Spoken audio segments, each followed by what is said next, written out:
실제로 재판이 지금 현재 진행되고 있는 사법농단 사건 관련자들의 재판을 보시더라도 거기에 지금 피고인으로 돼 있는 분들의 재판이 늘어지고 있는 모습. 일반인도 저렇게 하면 재판부가 저런 신청을 다 받아줄까? 일반인들도 다 그렇게 할 수 있습니까? 증거 일일이 다 읽어가면서 열람시켜라. 솔직히 말씀해 주십시오.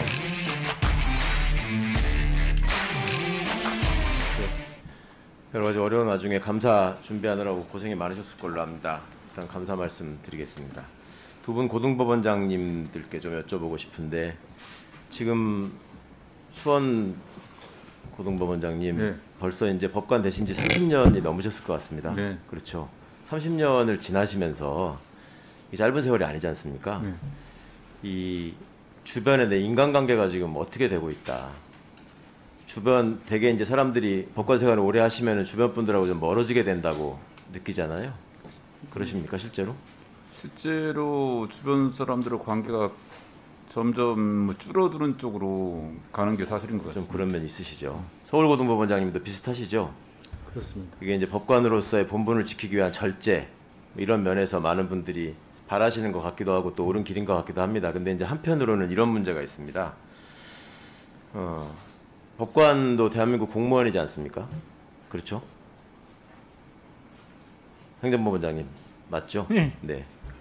공무원은 국민 전체에 대한 봉사자여야 되는 것이고 그런 면에서 우리 법관들이 혹시라도 사법부 구성원으로서의 특별한 별도의 의식을 갖고 있지는 않은 것인가, 국민들의 생각과 동떨어진 상식을 갖고 계신 것은 아닌가, 이런 것들을 국민들이 염려하는 단계에 왔습니다.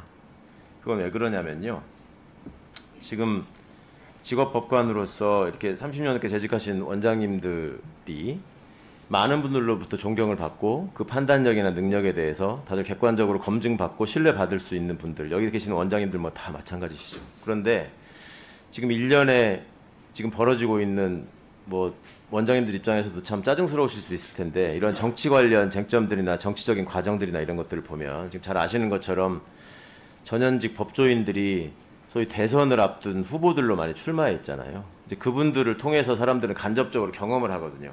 아, 법률가라는 분들이 어떤 생각을 갖고 어떤 상식을 갖고 어떤 삶을 살고 저분들이 설계해서 보이는 미래 우리나라의 모습은 이런 것이었구나라는 걸 간접적으로 느끼게 되는데 그 과정에서 특히 또 우리 법원에서 오랫동안 생활하신 분도 한 분 계셨고요. 하셨던 분도 뭐 검찰 출신 뭐 말할 것도 없이 더 많고. 근데 이런 분들이 다 각자의 소속된 조직에 계실 때 뭐 능력이나 품성 면에서 그다지 큰 지적을 받지 않았던 분들인데 정작 대중들이 직면하는, 그러니까 시민들이 주권자들이 바라고 있는 문제나 이런 것들과 관련해서 얘기하시는 거나 일반적인 상식이나 본인들의 생활이나 이런 것들에서 말씀하시는 걸 보면 아니 저런 분들이 어떻게 저 자리에 저렇게 오랫동안 있었지? 어떻게 이렇게 높게 올라갔지? 이런 걱정을 하시고 실제로 그런 것들을 글로 표현하고 답답한 마음을 토로하시는 분들이 상당히 많습니다. 중앙법원장님 그거 알고 계십니까? 네. 느끼십니까? 네. 네. 이 공정한 것은 공정하게 보여야 하는 것이다라는 법원이 있지 않습니까? 지금 시대적인 화두로 공정과 정의 이런 것들이 지금 많이 떠오르고 있습니다. 이게 세대별로 그걸 어떻게 받아들이는가에 대한 차이가 있다 뭐 이런 얘기들도 하지만은 공정과 정의의 이면에 특권과 반칙을 용납해서는 안 된다 이런 얘기들이 있고요. 또 그런 차원에서 지금 판사의 법관의 잘못은 도대체 어떻게 통제해야 되는 것입니까? 라는 의문들을 지금 앞선 감사 과정에서 위원님들이 많이 질의를 하셨던 것 같아요. 근데 제가 인천 원장님께 좀 여쭤보겠습니다. 예. 인천 원장님, 제가 다른 자리에서도 좀 여쭤봤는데요. 우리 법관들이 선민의식이나 특권의식을 이제 완전히 버렸습니까? 뭐 다들 그 부분은 좀 염두에 두고 네. 스스로 절제하고 좀 본인을 통제하려고 노력하고 있는 것으로 알고 있습니다. 많이들 노력하시는 걸로 아는데 국민들이 느끼시는 거는 좀 다른 면이 있는 것 같아요. 법관은 법 앞에 평등을 구현하기 위해서 법정에서도 정의를 구현해야 하고 그런 모든 면에서 국민들에게 사법에 대한 신뢰, 정의에 대한 신뢰, 또 인권 보장에 대한 믿음 이런 것들을 주셔야 되는 존재라고 생각합니다. 북부원장님 맞습니까? 제 생각에 동의하십니까? 네, 동의합니다. 네, 절차 과정에서도 법 앞에 평등이 그대로 구현돼야 될 것 같은데 지금 그 중앙원장님, 네. 법관들이 말입니다. 증인으로 채택돼 가지고 실제 법정에 서서 선서하고 증언하는 경우가 자주 있습니까? 극히 드문 일입니다. 극히 드문 일이죠. 네. 저도 변호사로 생활하면서 좀 신청도 해보고 그랬는데 거의 채택을 안 하세요.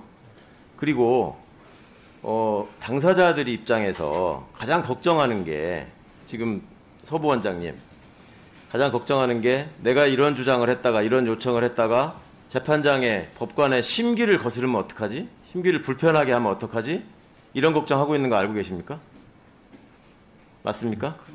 걱정을 할 수도 있다고 생각합니다. 할 수도 있는 게 아니라 굉장히 많이 걱정을 합니다. 실제로.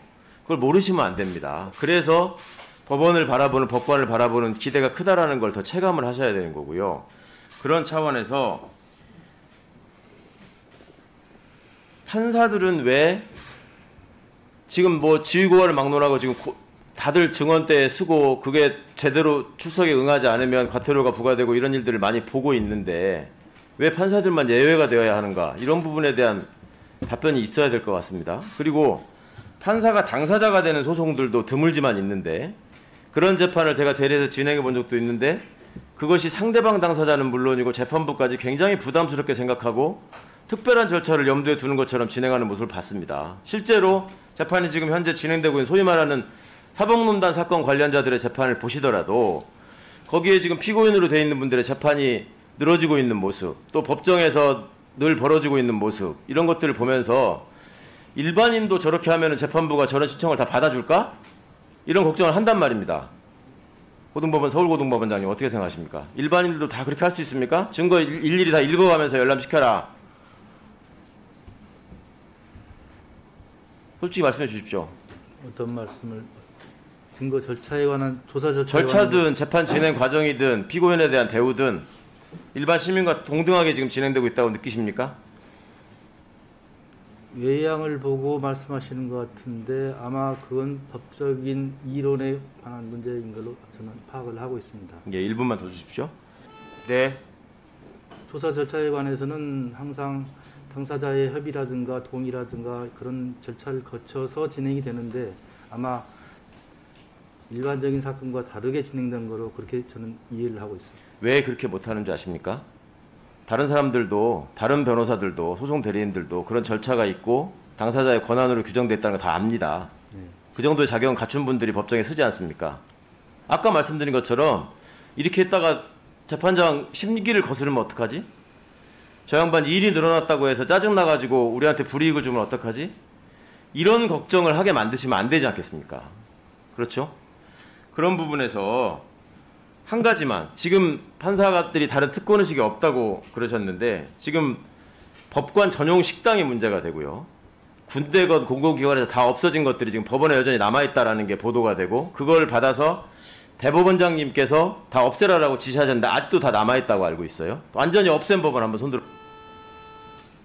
어떤 법은 원래 없었고 거기 기사가 보도된 보면 의정부에도 법관 전용 식당 부분이 있다고 했는데 제가 의정부 법원장을 지낼 때도 이미 법관 전용 부분이 있지를 않았습니다.